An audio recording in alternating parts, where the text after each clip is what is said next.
Bodo latest update बयखौबो बरायबाय। दिनैनि रादाबखौ फरायदों आं प्रमोद खाख्लारि।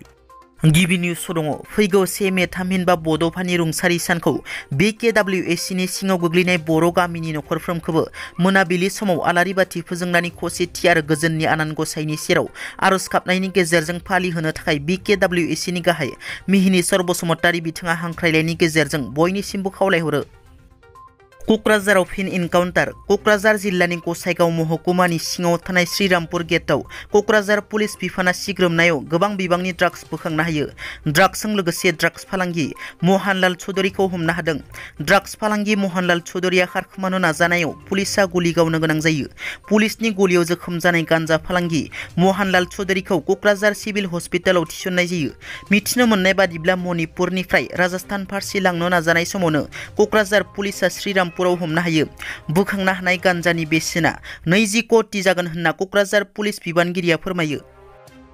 थांनाय माखासे सान सिगां आसाम पुलिसा खानानै गुजरातनिफ्राय आसाम फारसे लाबोनाय गुजरातनि MLA जिग्नेश हामैया जामिन मोनबाय। 5 साननि उनाव जामिनाव उदां जानानै क'क्राझाराव नुजाथि फैना गोख्रों बिबुंथि लाखियो MLA बिथाङा बुङो दि आसामिस बर' राजबंसि हारिनि सुबुंफोरा आंखौ गोबां अनसायदों, आरज गाबदों, बोर सारस्रिदों, बिनि थाखाय रोजा रोजा साबायखर बावो होनना बिथाङा बुंबावो दि गुजरातनि MLAफोरखौ टार्गेट खालामालासिनो आसामनि बेखार जेंनाखौ बोस्रांनानै हो आरो मोब्लिबनि जेंनाखौ बोस्रांनानै हो होननानै गुजरातनि MLA जिग्नेश बिथाङा आसाम सरकारनि सायाव दाबि दैखाङो। गुवाहाटी पुलिसनि गोख्रों सिग्रोमनायाव इन्टारस्टेट कार सिखाव गेंनि सासे सोद्रोमाखौ बशिष्ट बेलटला ओनसोलनिफ्राय हमनो हायो। हमजानाय कार सिखावखौ सनितपुर जिल्ला तेजपुरनि हितेन नार्जारी होनना सिनायथिनाय जादों। मिथिनो मोननाय बादिब्ला हितेन नार्जारीया लाखिना दोननाय गंसे बोलेर' गारिखौ मेसिन बाहायनानै खावना गारिखौ सालायलांनो नाजानाय समावनो गारिनि बिगोमाजों हमजायो। उनाव हितेन नार्जारीखौ बशिष्ट पुलिसा हमनानै लाङो। बाक्सा जिल्लानि सालबारियाव मोनसे गिख्रंथाव जाथाय। गेलेबाय थानाय समावनो फुख्रियाव गोग्लैनानै सानै गथ'सानि जिउ खहा जायो। बाक्सा जिल्ला सालबारिनि गोबोरथना पुलिस थानानि सिङाव थानाय बनमाजा गामियाव बे जाथाया सोमजियो। गंसे नखरावनो गेलेबाय थानाय समावनो फुख्रियाव गोग्लैनानै सानै गथ'सानि जिउ गोमायो। जिउ गोमानाय सानै गथ'साखौ ताहेर आलीनि फिसाज्ला 2 बोसोरनि आर्यान आहमेद आरो आफजाल हुसेननि फिसाजो 2 बोसोरनि परबिना खातुन होनना सिनायथिनाय जादों।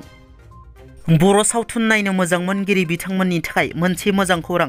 जाम्बी फिल्म प्रडाक्शननि सिङाव दिहुनजानो गोनां सायखं सावथुननि शुटिंखौ जागायबाय।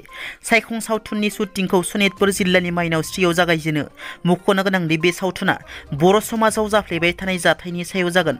बे सावथुनाव बर'नि मुंदांखा फावखुंगुर अमप्रकाश खिरखातारि, फावखुंग्रि हेलिना दैमारी बिथांमोना फाव खालामगोन। बे सावथुननि दिहुनगिरि बिरफुं बर', निजोम बसुमतारी, डिरेक्टर जिजास खिरखातारि आरो स्ट'रि स्क्रिप्टखौ लिरदों पंकज लाहारी बिथाङा। थांनाय मोनायाव आसामनि दाब दाब ओनसोलफोराव गोब्राब अखा हानायजों लोगोसे सारअन्थाइ गावदों। बेबादिनो क'क्राझारनि दाब दाब थावनिफोराव सारअन्थाइ गावनायाव 4 सुबुंनि जोखोम जायो।